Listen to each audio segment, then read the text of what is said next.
Shalom Bapak Ibu saudara-saudara, saya senang sekali boleh mendapatkan undangan untuk berbicara di dalam ibadah di Gemim Kristus Bitung, gereja yang saya kasih karena ini adalah gereja yang pertama kali mengajarkan saya untuk pelayanan dalam jangka yang cukup panjang, 1 tahun. Terima kasih untuk Pendeta Mareike Rao yang telah menjadi mentor saya selama tahun pelayanan di sana dan sekarang menjadi sahabat saya yang luar biasa. Juga untuk beberapa orang yang telah menjadi bagian dalam kehidupan saya di tahun 99. Saya ini alumnus Gemim Kristus Bitung, saudara-saudara ya. Ya, saya ingin mengucap syukur untuk keluarga Tumewu, khususnya Ko Asun dan Cik Hyo. Ya, mengucap syukur untuk keluarga Citra, ya Ko Ilan, Cik Fong, ya keluarga Tamrin, Ko Akin, Cik Nelly, ya keluarga Dumalang, ya Engku Hengki, ya Engku Johan, halo, ya Cik Win, luar biasa, Cik Irma, ya Cik Nona, Cik Swan, almarhum Dr. Peter Yadi dan keluarganya, Dr. Roni, ya keluarga Tumbuhan, khususnya almarhumah Cik Alin yang saya kasih, dan Dr. Victor, halo, shalom. Ya demikian juga beberapa anak muda zaman dulu yang sekarang sudah jadi orang tua, ya keluarga Hamenda, Chan, dan Denny, ya halo Welny, Dian, Vira, Bernard, Devi, dan saya rasa masih banyak orang yang saya ingat namun saya kalau sebutkan satu persatu kita nggak jadi dengar firman Tuhan ya. Jadi hari ini saya akan berbicara tentang encouragement, yaitu memberikan dorongan semangat, Sebelum kita baca firman Tuhan, saya undang kita untuk tundukkan kepala dan berdoa. Kami datang kepada Engkau ya Tuhan, hati kami terbuka lebar-lebar untuk mendengarkan akan firman Tuhan. Dan kami percaya ketika firman Tuhan disingkapkan, maka akan mengubah akal budi kami, menggerakkan akan kami untuk melakukannya. Dan tatkala kami melakukannya, kami melihat akan berkat Tuhan dicurahkan melalui kehidupan kami, orang-orang di sekeliling kami diberkati, dan nama Tuhan akan dipermuliakan. Maka ya Roh Kudus, kami rendahkan akan hati kami, dan kami memohon Engkau bekerja di dalam pelayanan firman hari ini. Dalam Yesus Kristus kami memohon. Amin. Encouragement. Courage artinya adalah keberanian, keteguhan untuk bertindak atau mengambil sikap. Kadang-kadang orang ingin melakukan sesuatu, tapi dia membutuhkan keberanian. Nah, courage adalah keberanian atau keteguhan. Ya, sudah mau jalan, tapi kalau nggak teguh ya akhirnya surut lagi, tidak jadi dilakukan.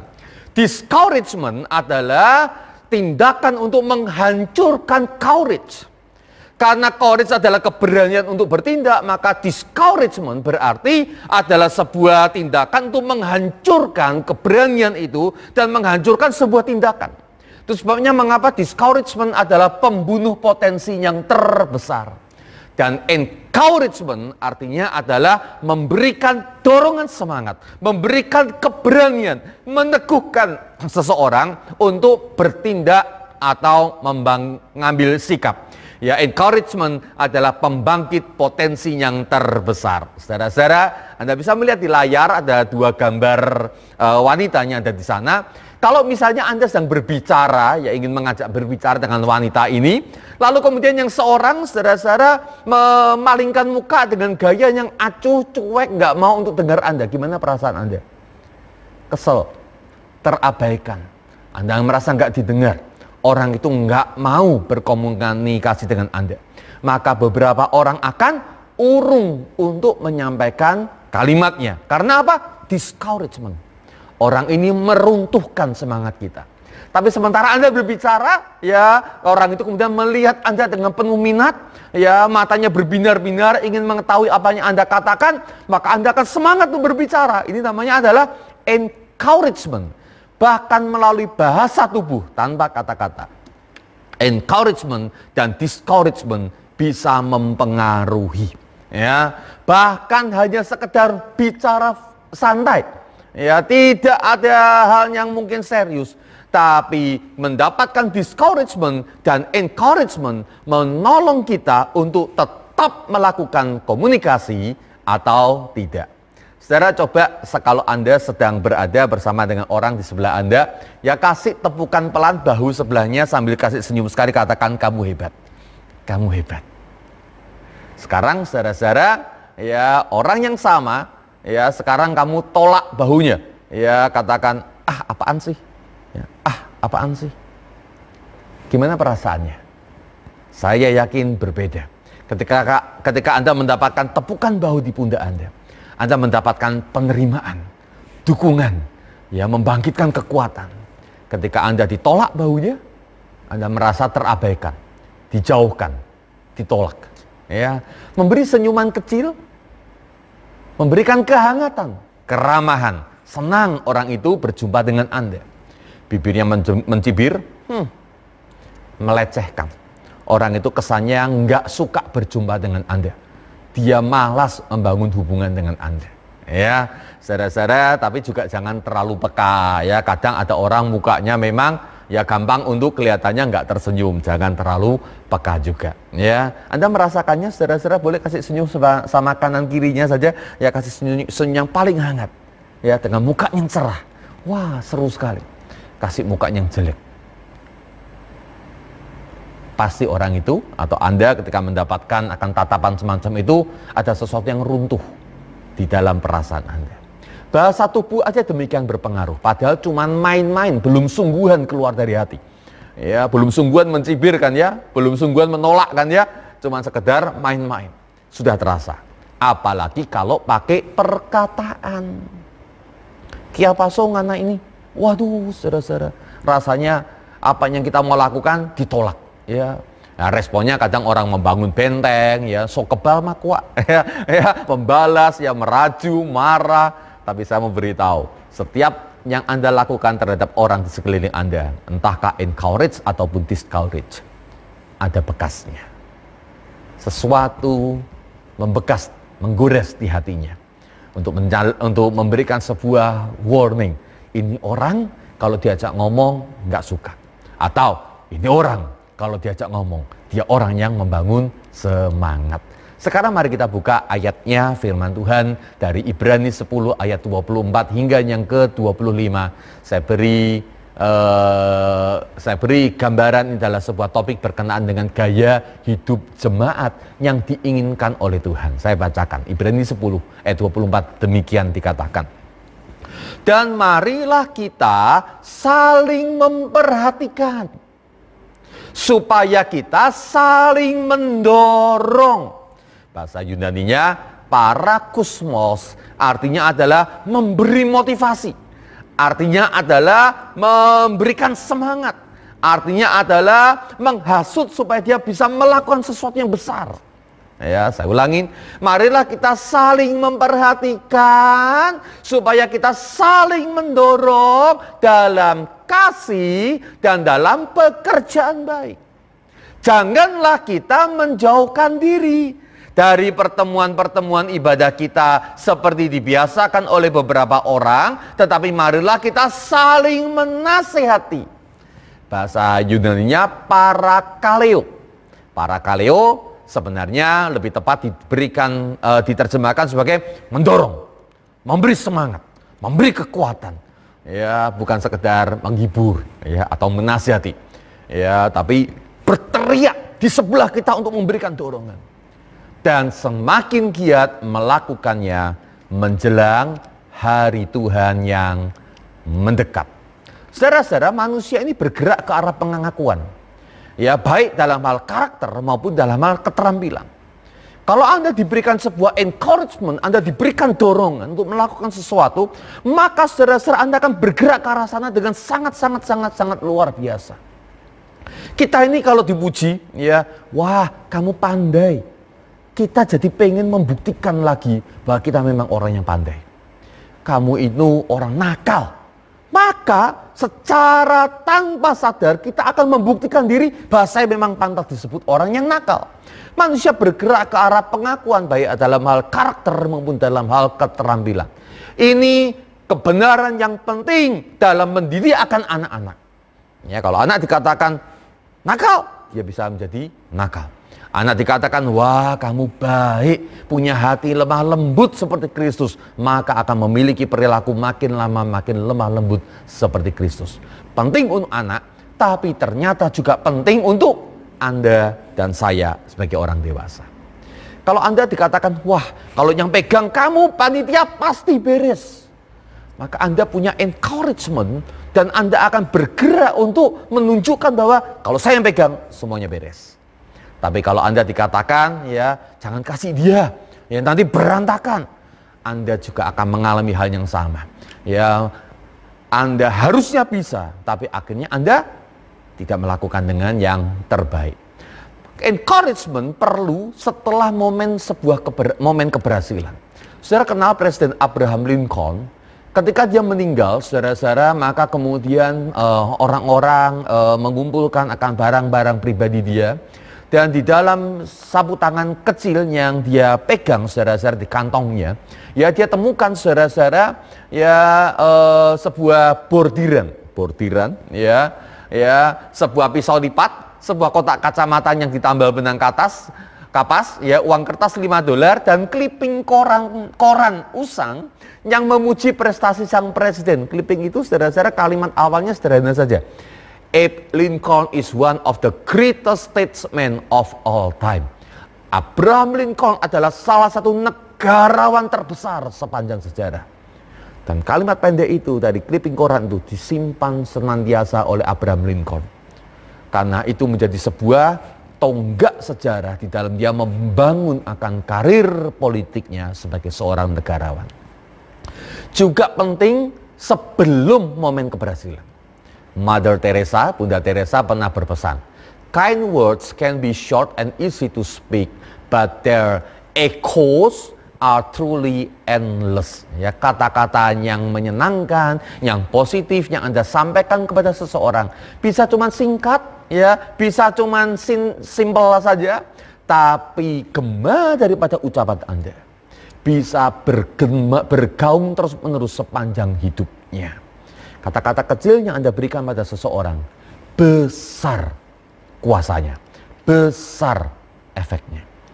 Apa yang Anda ucapkan pada orang di sekeliling Anda tadi pagi, kepada anak Anda atau orang tua Anda, kepada suami Anda atau istri Anda, kata-kata yang positif, yang memberikan encourage, atau kata-kata yang negatif. Tuhan Allah yang menciptakan kita, dia tahu bahwa manusia memang diciptakan untuk membutuhkan encouragement. Itu sebabnya mengapa Ibrani 10 ayat yang ke-24 mengatakan biarlah kita saling mendorong. Artinya saling mendorong adalah ya memberikan semangat, ya memberikan motivasi, memberikan provokasi. Ayo lakukan, kamu bisa. Dalam hal kasih, berbicara tentang karakter yang terpenting, dan juga dalam hal pekerjaan baik atau berkarya. Jadi rupanya kita perlu untuk mendorong orang untuk membangun karakter yang baik. Supaya anak kita punya karakter baik, Anda perlu mendorongnya. Supaya pelayan-pelayan Tuhan bisa melayani dengan baik, Anda perlu memberikan dorongan. Anda nggak bisa membangun seseorang dengan memberikan cemoohan. Ya mungkin orang tua kita zaman dulu mengatakan, ya nanti kalau terlalu dipuji besar kepala nanti malah nggak bekerja dengan baik. Itu ternyata terbukti sudah menghancurkan sebuah generasi. Yang membuat generasi itu generasi yang sangat susah payah untuk boleh berprestasi. Pujian justru memberikan semangat karena kita akan bergerak ke arah pujian-pujian yang positif yang telah kita terima. Saudara, kalau pelayanan di tengah-tengah gereja kita belakangan ini menjadi buruk, mungkin karena kurangnya memberikan encourage, kurangnya memberikan pujian, kurangnya memberikan dorongan semangat. Kalau orang mulai ogah-ogahan di dalam melayani Tuhan, atau mungkin melayani keluarganya, mungkin karena kurang encourage, kurang dorongan, kurang penghargaan. Ayat yang ke-25 mengatakan janganlah kita menjauhkan diri dari pertemuan ibadah menjelang hari Tuhan yang mendekat itu. Karena apa? Kita membutuhkan untuk saling memberikan semangat. Para kaleo. Ya, para itu artinya di sebelah. Kaleo itu artinya memanggil atau berteriak. Ya, kaleo, hei, itu kaleo. Ya, kalau para kaleo orang yang berteriak di sebelah kita. Saudara pernah lihat olahragawan kalau berlatih akan olahraga, ada seorang coach, pelatih. Ya pelatih itu akan berteriak di sebelah telinganya. Ayo lari, kamu bisa, kamu sanggup, ayo bisa, semangat. Itu maksudnya. Saling menyemangati. Saudara menjelang hari Tuhan yang mendekat, di tengah-tengah zaman yang semakin sulit ini, wabah COVID yang menghancurkan harapan bagi beberapa orang. Kita perlu saling memberi semangat. Ada orang yang teriak di sebelah telinga kita dan berkata, ayo berjuang, jangan menyerah, jangan putus asa. Itu sebabnya mengapa jangan kita menjauhkan diri dari jemaat. Orang yang terbiasa ada di rumahnya sendiri, mikir-mikir sendiri, runtuh semangatnya. Tapi ketika ia datang ke tengah-tengah kumpulan orang-orang yang saling memberikan semangat, wow, ya orang itu akan melejit, ya menjadi orang yang luar biasa. Tuhan yang mencipta kita, mencipta Anda dan saya, supaya kita butuh orang yang menyemangati. Masalahnya kita seringkali menuntut orang untuk menyemangati, tapi kita nggak pernah memberikan semangat. Kita membutuhkan pujian, tapi kita nggak pernah memuji dan mengapresiasi. Akhirnya karena satu tahan, itu juga tahan. Akhirnya apa? Semuanya nggak dapat. Namun ketika satu orang mulai memuji, yang lain membalas dengan memuji, yang satu lagi memberikan semangat, yang satu lagi kemudian memberikan dorongan, wow, suasana akan berubah. Ya, pelayanan akan berkobar-kobar dan akhirnya sesuatu yang besar akan terjadi dalam pekerjaan Tuhan, pun juga di dalam rumah tangga, pun juga dalam prestasi kerja orang tua, pun juga di dalam prestasi belajar anak-anak Anda, karena kita membutuhkan encourage. Tepuk pundak kanan kiri kita, katakan, saya dukung kamu, semangat ya, kamu pasti bisa. Tepuk dulu pundak kanan kirinya. Ini baru rasanya tambah semangat, saling memberikan semangat. Saya ingin tunjukkan buat Anda, saudara-saudara, sebuah klip pendek tentang seorang anak yang mencoba untuk loncat ya sebuah papan rintangan. Ya, kemungkinan ini adalah klip dari Jepang atau Korea ya. Ya, ketika dia mau loncat ya ternyata dia gagal. Loncat satu kali gagal, masih merasa sanggup, dia mau loncat lagi. Loncat dua kali gagal, dia tambah hancur semangatnya, tapi gurunya paksa dia. Dan saudara, ini penting ya, buat Anda sebagai seorang pemimpin gereja atau Anda sebagai orang tua, kalau anak Anda gagal untuk mencapai target, ya jangan diturunkan standarnya. Ya, kalau diturunkan standarnya akhirnya apa? Akhirnya orang akan ya memang berhasil, tapi dia gagal untuk mencapai target yang seharusnya bisa. Nah, teman-teman daripada anak ini sudah bisa. Kalau dia nggak bisa berarti targetnya nggak boleh turun. Dia yang harus diberikan semangat atau dorongan untuk mengejar target ini. Jadi gurunya saudara-saudara mengatakan coba lagi. Anak ini mau coba lagi saudara-saudara. Gagal ketiga kali, nangis itu anak. Gurunya saudara-saudara tidak turunkan standar. Dia katakan coba lagi. Saudara, anak itu mencoba naik akan papan ini ditonton oleh orang tua dan teman-temannya. Dia malu sekali. Tapi yang menarik adalah ketika anak ini ingin mencoba untuk kali yang berikutnya, sesuatu terjadi. Mari kita lihat klipnya sebentar.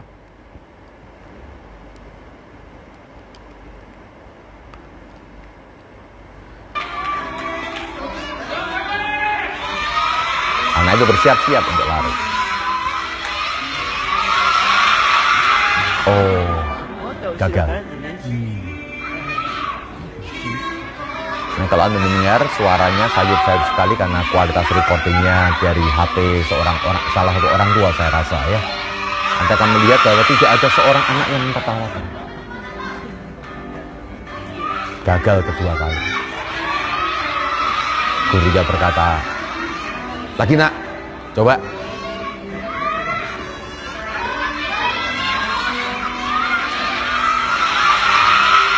Tiga kali.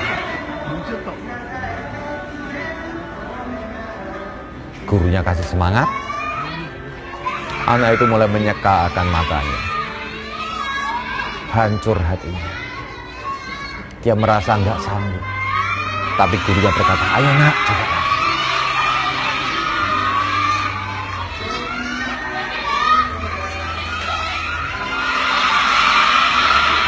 Oh, target itu rasanya terlalu tinggi.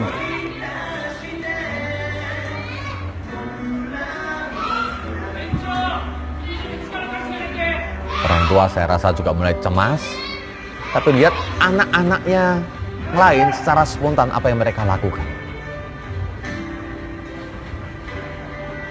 Tiba-tiba mereka datang menghampiri dan mengerumuni.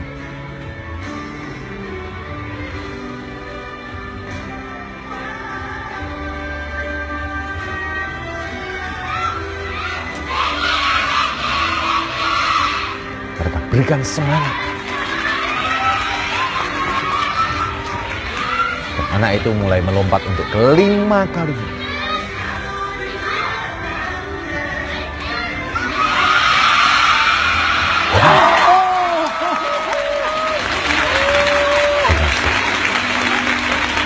Saudara, ada waktunya kita perlu membanjiri seseorang dengan encouragement. Ada banyak orang di sekeliling kita yang berjasa atau membutuhkan sebuah dorongan semangat. Tapi dengan kejamnya kita seringkali menghancurkan akan semangat orang itu. Sehingga orang itu bersusah payah untuk membangun semangatnya sendiri, untuk mengobarkan akan semangatnya sendiri. Karena nggak menerima dari orang lain. Saudara, kalau Anda memiliki orang yang Anda tahu berjasa dengan Anda, berikan semangat. Itu sebabnya dengan sengaja saya menyebutkan beberapa orang di awal khotbah ini yang sudah berjasa kepada saya, dan saya ingin mereka paham bahwa saya menghargai mereka yang sudah berjasa dalam hidup saya. Atau kalau ada seseorang yang gagal lagi dan gagal lagi. Mungkin bukan karena dia nggak sanggup, cuman karena terlalu banyak orang yang memberikan discouragement, menghancurkan akan semangatnya. Jadi untuk orang-orang yang sudah sering kali, kalau Anda memiliki anak atau suami Anda gagal kerja lagi, jangan diberikan discourage. Kasih encourage yang banyak, sebanyak-banyaknya. Kita perlu waktunya kadang-kadang untuk membanjiri seseorang dengan encourage yang sebanyak-banyaknya. Jika hatinya mulai bangkit dari kelesuan yang selama ini menghinggapi akan hidupnya. Dari kegagalan demi kegagalan yang bertumpuk-tumpuk dia terima. Dan ketika dibanjiri dengan encourage pada titik tertentu, akhirnya bang, dia bangkit dan dia berhasil. Firman Tuhan berkata, jangan jauhkan diri dari pertemuan ibadah. Karena di pertemuan ibadah engkau mendapatkan encouragement. Di zaman ini saling memperhatikanlah supaya kamu bisa memberikan dorongan dalam kasih dan pekerjaan baik. Saling memperhatikan saja dilihat artinya. Waduh, ini orang membutuhkan encouragement. Diperhatikan. Dan ketika dia kita lihat mulai gagal dalam membangun karakter kah, atau di dalam membangun pekerjaan yang baik. Hei, ketika engkau memperhatikan, berikan dorongan para kusmos. Kamu bisa, coba lagi. Kamu sanggup, berdoa minta pertolongan Tuhan. Bahwa Tuhan sedang menyertai engkau dan Tuhan kita adalah Tuhan yang besar. Bersama dengan Tuhan kita lakukan perkara yang besar. Ayo maju lagi. Diperhatiin. Saudara, kalau di tengah-tengah jemaat kita ada orang yang sedang lemah, lesu, lunglai, loyo. Kasih encourage, diperhatikan, lalu kasih dorongan. Jadi kita masuk sekarang pada kebenaran yang kedua hari ini. Kebenaran yang kedua berkata bahwa gereja adalah komunitas para pembangkit semangat. Saya ulangi. Gereja adalah tempat di mana kita seharusnya menemukan orang-orang yang saling memberikan semangat. Baik dalam hal karakter maupun keterampilan. Di luar gereja, di dunia ini mereka adalah komunitas yang discourage. Mereka para discouragers. Orang-orang yang saling meruntuhkan semangat, saling menjatuhkan, saling menghina, saling melemahkan. Karena kalau orang lain gagal, maka dia menjadi berhasil. Dunia adalah komunitas discouragers. Mereka suka menghina. Dasar muka jelek, dasar orang yang gagal, kamu gak bisa apa-apa. Itu orang dunia. Tapi ada perbedaan orang dunia dengan orang percaya. Tuhan berkata, biarlah kita sebagai gereja, sebagai jemaat, kita menjadi komunitas orang-orang yang saling memberikan semangat, saling memberikan dorongan, membangkitkan kekuatan. Karena encourage adalah pembangkit potensi yang terbesar. Ibrani pasal 3 ayat 13a, saya ingin bandingkan dengan beberapa ayat yang lain dikatakan demikian. Tetapi nasihatilah saudara menggunakan kata yang sama, kata dasarnya paraklesis, ya, atau para dan kaleos, saudara-saudara, paraklesis. Tetapi doronglah atau bangkitkanlah dorongan semangat seorang akan yang lain setiap hari, selama masih dapat dikatakan hari ini. Setiap hari, bukan setiap minggu, bukan kalau ada perlunya, bukan kalau sekedar butuh, tapi setiap hari selama masih ada hari ini. Karena ada waktunya, saudara-saudara, sudah tidak ada lagi hari ini. Orang yang sebenarnya kita sayang, tapi dengan kata-kata kita terus kita katakan hal yang buruk. Ternyata sudah tidak ada hari ini. Udah gak sempat lagi bicara kita. Sudah gak sempat lagi mendengar orang itu. Jadi berikan semangat. Seorang akan yang lain, satu dengan yang lain, saling berlomba-lomba, saling mendahului untuk memberikan semangat setiap hari. Tahu, ketika Yesus memperkenalkan pribadi ketiga yang namanya Roh Kudus, dia memperkenalkannya sebagai Sang Parakletos. Terjemahan bahasa Indonesia adalah penghibur. Ya, Parakletos itu banyak terjemahan, yang ini nasihat, yang itu menghibur, yang itu. Tapi yang paling bagus, saudara-saudara, adalah encouragers. Roh Kudus mengencourage kita. Itu sebabnya mengapa saya tidak heran orang yang dekat dengan Tuhan, orang yang selalu bersandar kepada Tuhan, walaupun tantangannya besar, walaupun semuanya menekan, tapi dia punya kekuatan yang dibarui terus-menerus karena Sang Roh Kudus, Parakletos itu kasih semangat di sebelah telinganya. Parakletos, ya, berteriak di sebelahnya. Ayo, kamu bisa bangun lagi, bangkit lagi, pelayani Tuhan, terus lakukan yang terbaik untuk keluargamu, lakukan yang terbaik. Orang yang dekat Tuhan nggak ada matinya, karena Roh Kudus Sang Parakletos terus bangkitkan semangat. Mau mati, bangkitkan semangat. Mau mati semangatnya, maju lagi, karena ada Roh Kudus. Encourage adalah salah satu bagian daripada karunia nubuat. 1 Korintus 14 ayat yang ketiga berkata demikian. Tetapi siapa yang bernubuat, ia berkata-kata kepada manusia dengan cara apa? 1. Membangun. 2. Menasehati. 3. Menghibur. Ya, membangun itu menggunakan kata oikodomai, sebuah gambaran tentang orang yang membangun, arsitek, membuat sebuah plan.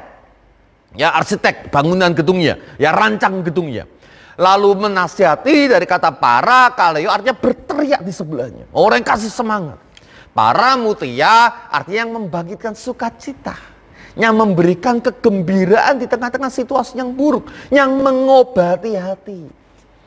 Jadi saudara-saudara, bernubuat gak usah dipikirkan orang yang bicaranya aneh-aneh. Ya, yang kemudian ngomong sesuatu yang Anda sendiri nggak percayai. Bernubuat itu adalah ketika Anda melihat seseorang, saudara-saudara, yang sedang mengalami kegagalan, Anda berikan nubuat. Artinya pertama, berikan rancang bangunnya. Engkau diciptakan Tuhan maksimal, luar biasa. Berikan rancang bangunnya. Engkau bisa berikan gambar besarnya. Lalu berteriak di dekatnya, kasih dorongan semangat. Hai, ayo kita bersama-sama berjalan. Mari kita berjalan bersama dengan Tuhan. Nah, kalau dia lemah semangatnya, lemes, bangkitkan sukacita, obati hati. Itu namanya nubuat. Saudara-saudara, Tuhan berkata di 1 Korintus 14, karunia yang paling penting untuk jemaat adalah karunia bernubuat. Apa itu bernubuat? Ini 3 ini. Ya, oikodomai, ya, memberikan rancang garis besar, ya, atas seseorang, destiny seseorang. Memberikan para kaleo, yaitu berteriak, berikan dorongan semangat. Dan para mutia, artinya membangkitkan sukacita, kegembiraan, ya, gairah hidup lagi. Saudara, jadi mari kita tutup dengan sebuah pernyataan sederhana. Gereja adalah tempat bertumbuhnya karakter dan potensi jemaat. Saya, saudara-saudara, merasa bersyukur karena waktu remaja saya banyak bergaul dengan komunitas remaja. Dan di tengah-tengah komunitas remaja saya bertumbuh karakter saya dan potensi saya. Karena mereka memberikan encourage atas karakter yang baik dan potensi-potensi yang baik. Di dunia mereka menghancurkan karakter.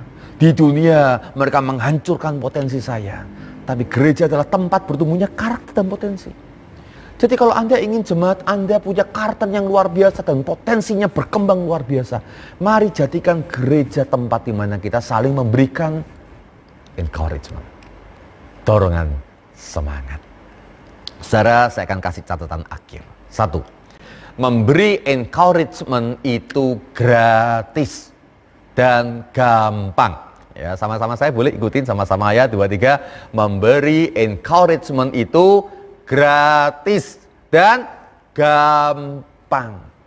Namun sayang banyak yang pelit. Ngomong gratis aja gak dikasih loh.